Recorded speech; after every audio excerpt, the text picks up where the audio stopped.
Hello, children. Welcome to the second and concluding part of land, soil, water, natural vegetation, and wildlife resources. We all know water is very important renewable natural resource.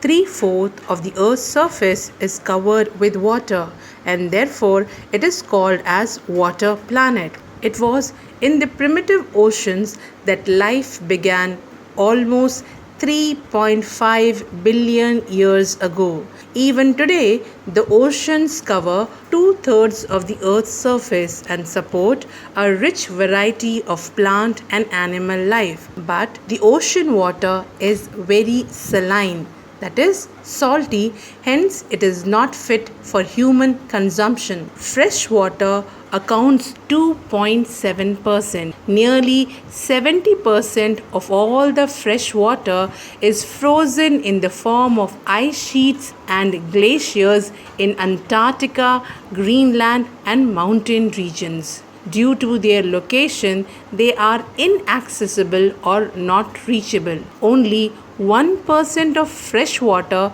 is available and fit for human use. It is found as groundwater, surface water in rivers and lakes, and as water vapor in the atmosphere. This is why fresh water is considered the most precious substance on earth. Water moves cycling through the oceans, the air, the land, and back again through the process called evaporation, precipitation, and runoff. We humans use a lot of water. Water is used in agriculture, industries, generating electricity. There are plenty of other uses of water as well. Increasing population, rising demand for food and cash crops, increasing urbanization, that is growth of cities, and rising standards of living are the major factors leading to shortages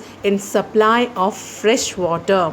The shortage of water supply is either due to water wastage, drying up, or water pollution. A dripping tap wastes about 1,200 liters of water in a year. There is scarcity of water in many regions of the world. Most of Africa, West Asia, South Asia, parts of Western USA, Northwest Mexico, parts of South America, and entire Australia are facing shortages in fresh water supply. Countries located in climatic zones are most likely to face great problems of water scarcity. Thus, water shortage is due to the variation in the seasonal or annual rainfall or the scarcity of water due to over exploitation of water and even the contamination of water sources. Amreli city in Saurashtra region with a population of 1.25 lakh is completely dependent on purchasing water from the nearby talukas. So, water shortages has led to the growth of water market just like the vegetable market or the fish market. So, how to conserve water? Access to clean and adequate water sources is a major problem our world is facing today. Many steps have been taken to conserve water. Even though water is a renewable resource, its overuse and pollution makes it unfit for use. Discharge of untreated or partially treated sewage, agricultural waste, or chemical and industrial waste in water bodies are the major resultants of water pollution. These pollutants contain nitrates, metals, and pesticides which are too dangerous and harmful for both plants and animals. Most of these chemicals, being non-biodegradable, reach human bodies through water. Water pollution can be controlled by treating these effluents suitably before releasing them in water bodies. forest, and other vegetation cover slow the surface runoff and replenish underground water. Water harvesting is another method to save surface water. Growing of forests and natural vegetation will help to slow down the run of surface water and also to hold the underground water or restock the underground water. Water harvesting is another method to save surface runoff. We all know water is used for irrigating fields. Hence, agricultural fields which are dependent upon canal water irrigation must check on the proper use of water which is let out by the canals. Sprinklers effectively irrigate the area by checking excess water losses through seepage and evaporation. In dry regions with high rates of evaporation, drip or trickle irrigation is very useful. The valuable water resource can therefore be conserved by adopting these means of conservation. Rainwater harvesting is a process of collecting rainwater from rooftops and directing it to an appropriate location and storing it for future use. On an average, one spell of rain for 2 hours is enough to save 8,000 liters of water.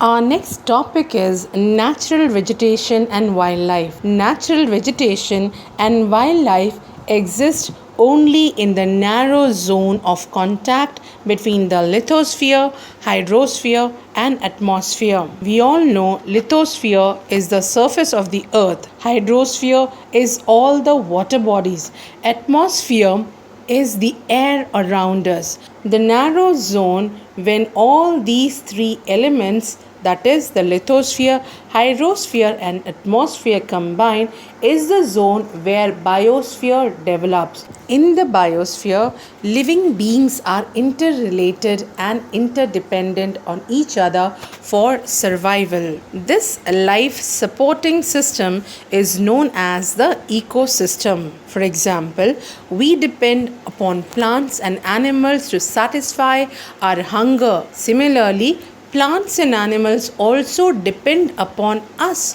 for their growth and development. So, all the living beings are interrelated and interdependent, and together they form the ecosystem. Vegetation and wildlife are valuable resources. Plants provide us with timber, shelter to animals, produce oxygen, protect soil, act as shelter belts, and also help in storing underground water. They give us fruits and also the paper that is so essential for our studies. Wildlife includes animals, birds, insects, as well as the aquatic life form, that is all the life forms which grows in water. The wildlife provides us milk, meat, skin, wool.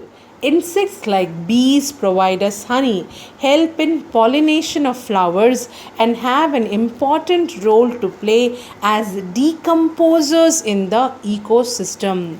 The birds feed on insects and act as decomposers as well. Vulture, due to its ability to feed on dead livestock, is a scavenger and considered a vital cleanser of the environment. Because of the scavengers, dead or decaying things in the environment gets easily decomposed, and this in turn helps in the cleanliness of the environment.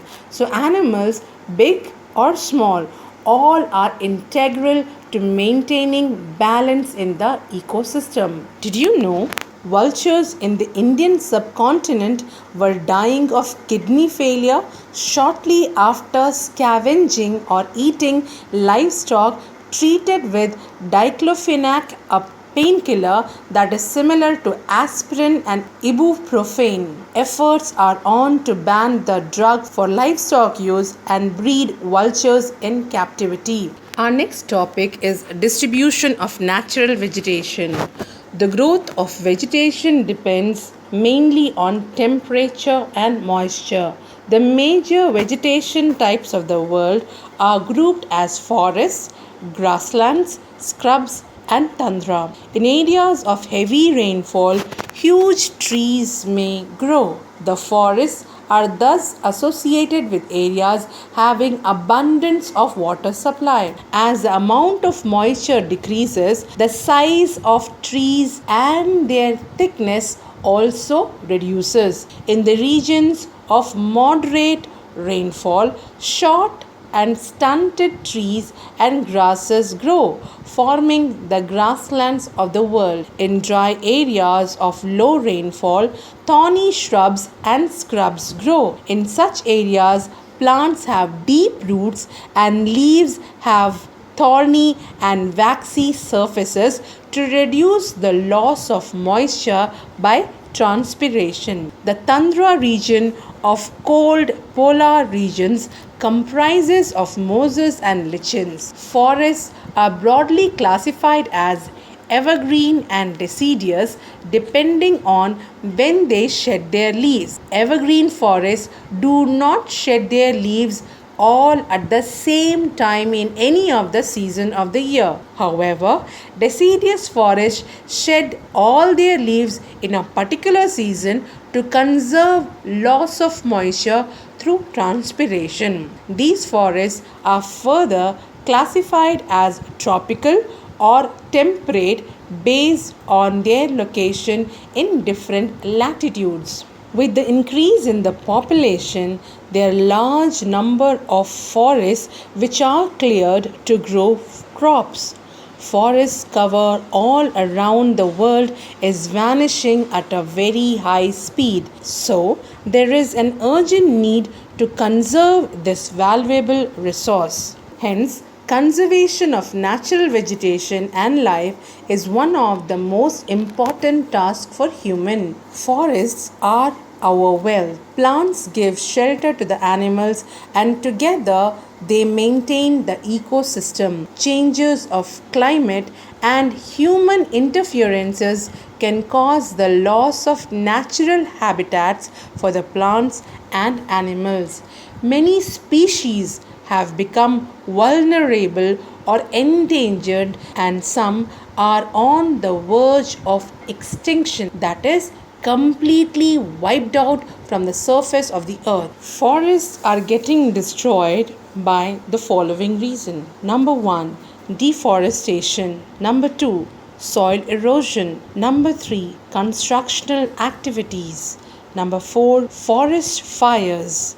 Number 5, tsunami. Number 6, landslides. One of the major concerns is the increasing incidence of poaching. Poaching is the illegal hunting of animals for their skins, nails, teeth, horns, as well as feathers. Some of the animals which are poached illegally are tiger, lion, elephant, deer, black buck, crocodile, rhinoceros, snow leopard, ostrich, and peacock. Following are some of the steps taken by the government to conserve the natural vegetation and wildlife. Construction of national parks, wildlife sanctuaries, biosphere reserves are made to protect our natural vegetation and wildlife. Conservation of creeks, lakes, wetlands is also necessary to save the precious natural resources from getting depleted. There is a balance in the environment